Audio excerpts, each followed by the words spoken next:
Moving air is called as wind. Air moves in the region where the air pressure is low to the region where the air pressure is high. The greater the difference in pressure, the faster the air moves.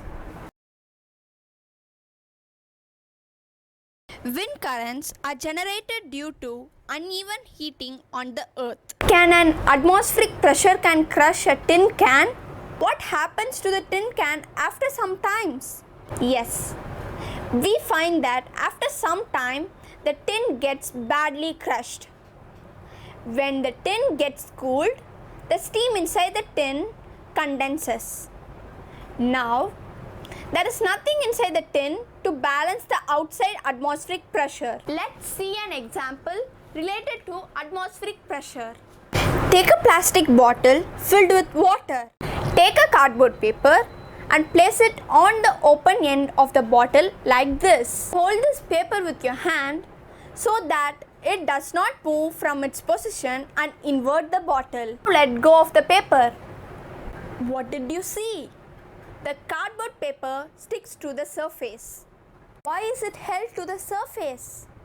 It is because of the air pressure that pushing the paper in the upward direction.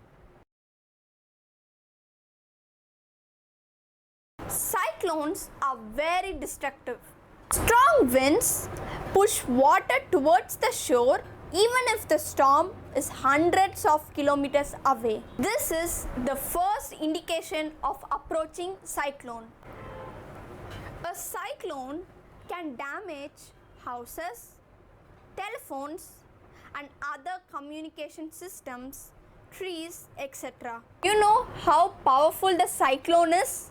It can cause tremendous loss of life and property. Tornado is a dark funnel-shaped cloud that reaches from the sky to the ground.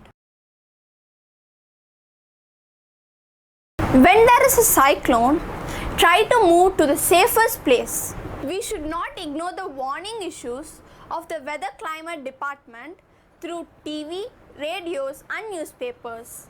Avoid driving vehicles in flood roads. Keep all the emergency contacts in your phone. Do not drink contaminated water. Always use your own water bottle which you have in your backpack. Hope you love my video. If so, please like, share, comment and subscribe to the Fame Princess channel, and don't forget to click on the bell icon to receive instant updates. I will meet you in next video. So stay tuned.